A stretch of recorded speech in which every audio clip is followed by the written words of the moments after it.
Hello and welcome. Good to have you here. Nice to see you. Welcome to our Sunday group. Thank you for coming in. So, today I would like to offer a teaching on where is goodness?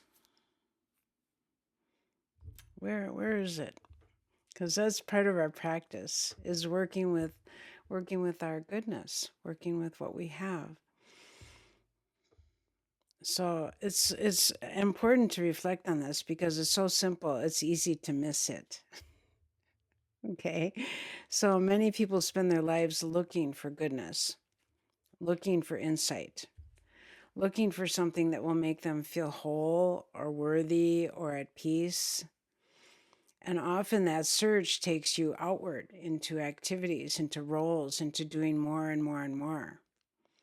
Yay, Minnesota. Yeah.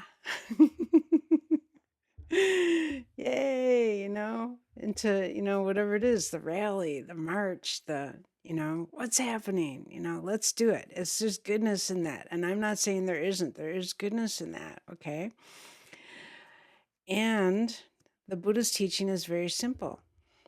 It's so simple that we often miss it. So there are three parts to review: to refrain from unskillful actions, to cultivate what is skillful, and to clear the mind and heart. Okay, that's the majority of the path. Okay, and that is where mindfulness and effort come together. So I'll just offer you a quick view of this. Let's see. Click that. Click that. And that. So, quick review. There are four kinds of effort. Preventing, which actually has a lot to do with restraint. Relinquishing, really dropping, letting it go, letting it go. Cultivating, what is wholesome, what is good, what is, yay, Minnesota, yay, coming together, doing things that are wholesome, making sure we're clear, okay? And then there's deepening. More and more in our practice, it's really important to deepen, okay? So that's a quick review of that. We want to do good. We want to be seen as good, right? We want to feel good, right? So but we don't always want to stop the small ways in which we're causing harm or creating harm through our speech, our actions, and especially our thoughts. So it's like trying to feel calm by downloading another meditation app, or maybe going to a Banyan guided meditation. While your phone is constantly buzzing with notifications, messages, and alerts, you're adding something good, but you're not addressing what's agitating the mind. Okay? How about it's like opening more and more tabs on your browser, looking for clarity, but never closing the ones that are already draining your attention. Okay? Everything eventually slows down and you don't know where the noise is coming from. So there's another one, like posting something online to feel good while the mind is still caught in comparison, self-judgment, or needing approval. So even if the response is positive, how many likes? How much feedback did I get? It doesn't really land because you're not addressing the underlying agitation, the underlying issue, the feelings. It hasn't shifted. Or maybe it's like organizing your inbox, deleting emails, sorting folders, getting everything in the inbox straight and clear, right? But the mind is still anxious. It's still reactive. It's still tight. Everything looks clean on the outside, but on the inside, have you found what you needed? Have you aligned it, right? Has it really settled? How about like scrolling and scrolling, looking for something that'll make you feel better while the mind is still restless and uneasy, doom scrolling? You're not tending to the unease with restraint. So maybe it's also like silencing your notifications on your phone so that the phone is quiet, but still feeling pulled to check it every few minutes. What's going on? Still, the craving mind is still there, and you're not working with that. Okay. So the question isn't how do I get more goodness? The question is, what am I not seeing in myself that is creating this suffering? Okay. So Ajahn Chah shared a story about imagine a deep hole in the ground, right? And people reach down into it, trying to touch the bottom, but they can't reach. And everyone says the hole is too deep. I can't do anything with this. But nobody says my arm is too short, right? And this is how we often relate to practice. We say, this is too hard, situation is too much, this person is the problem, there are too many problems. But the teaching gently turns us around. Come back. Look right here. Not out there, but right here.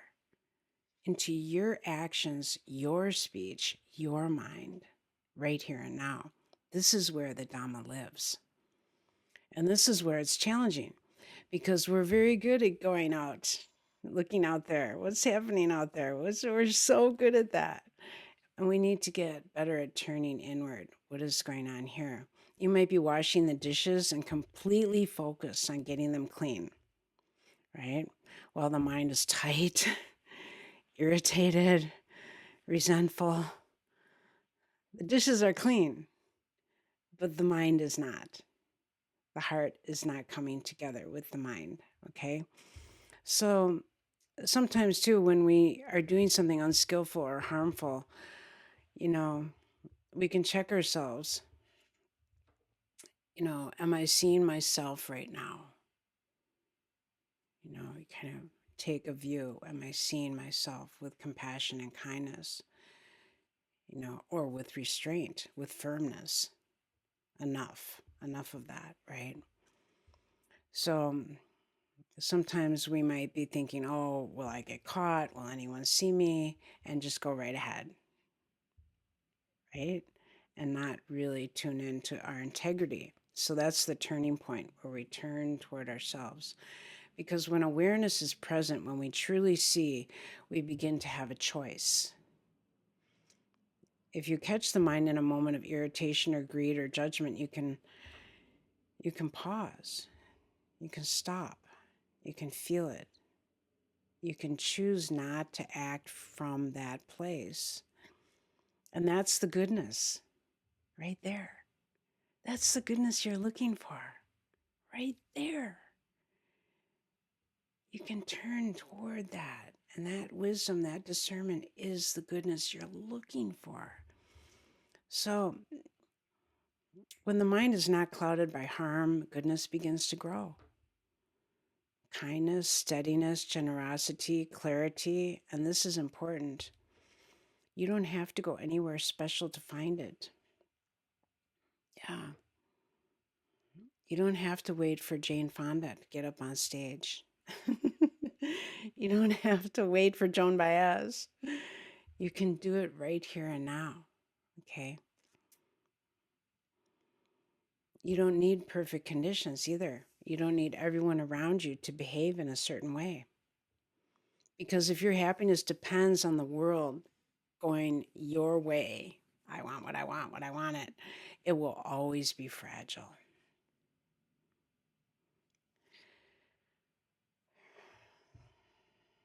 People will say things you don't like. Your own mind will think things that you don't want to think. Even love and aversion change moment to moment. So what do we do with that? Okay, there's something that I can offer you that helps a little bit with practice. This came from Ajahn Chah's teaching. So something comes up, it's difficult, you just go something, you go so.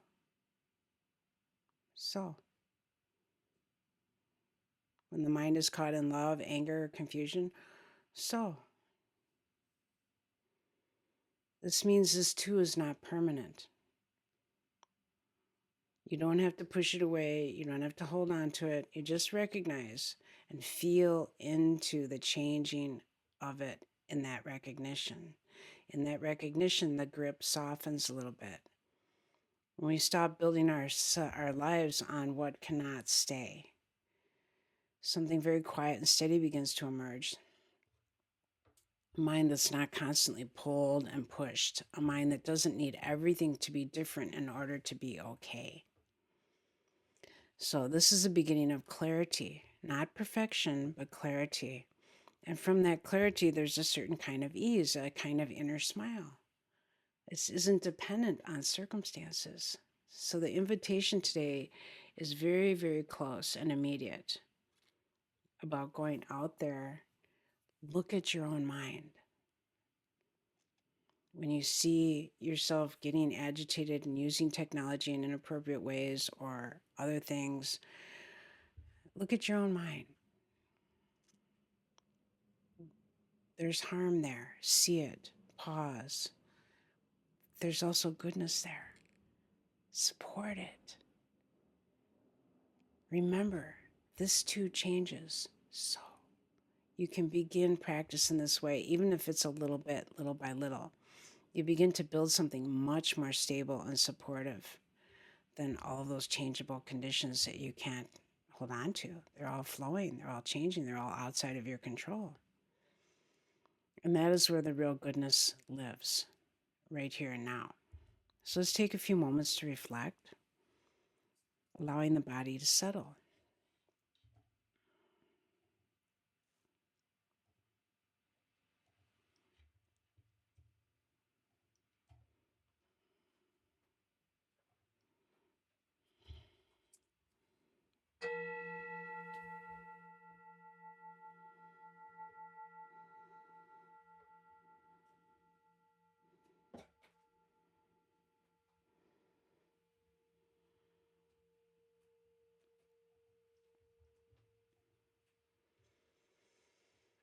So just breathe in a way that feels nourishing right now.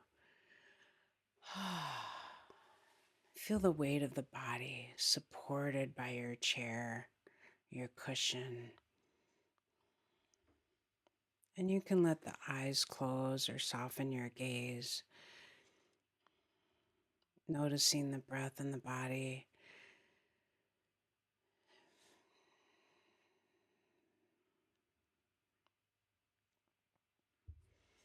Coming into a natural rhythm of breathing.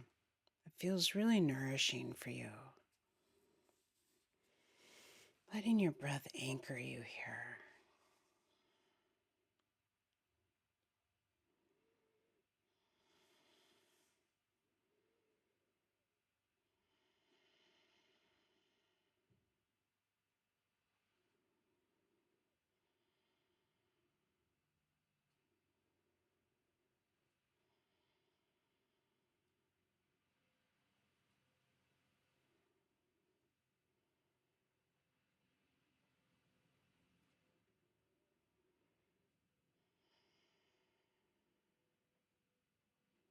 Perhaps there are feelings that are rising, tension in certain parts of the body.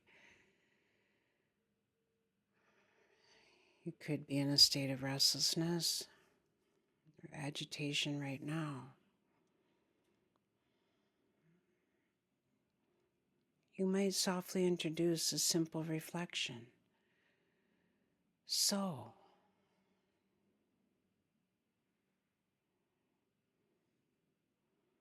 recognizing what's happening inside. Just meeting it with, so, this is here.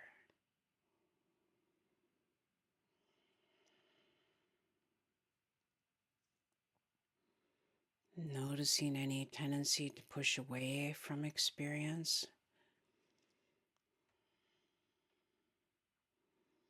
or to cling to experience.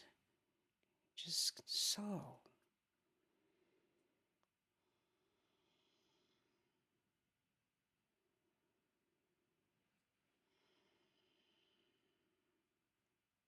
Just giving yourself this time to truly be with what's happening. This is right here in the center of where the goodness is, right here and now.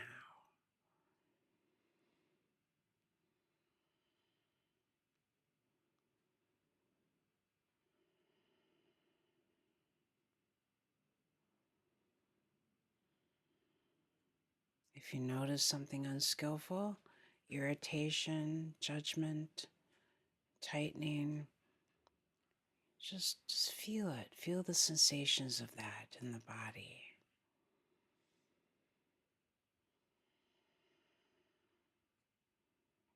So,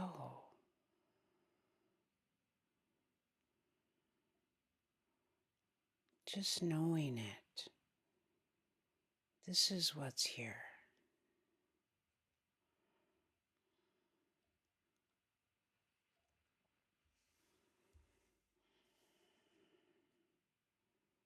Nothing to add, nothing to take away. Just being with this moment, this breath.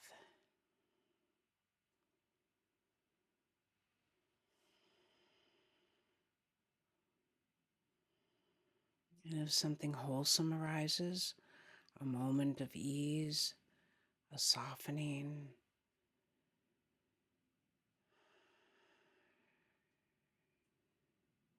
just let it be known. So, let it deepen and grow.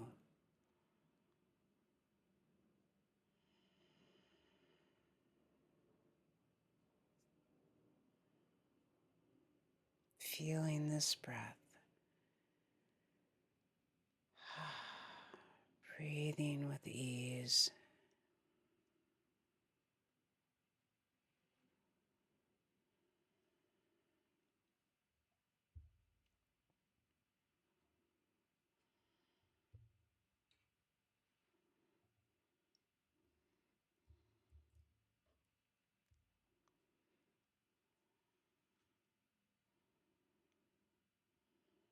This is all part of the human condition.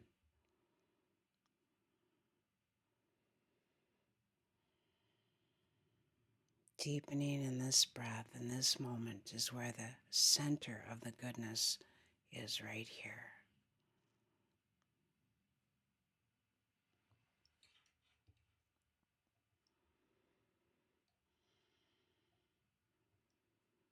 And so through the goodness that arises from our practice and through our act of sharing with one another here and now today, may we radiate compassion for ourselves and for one another as we're meeting and discussing here and now.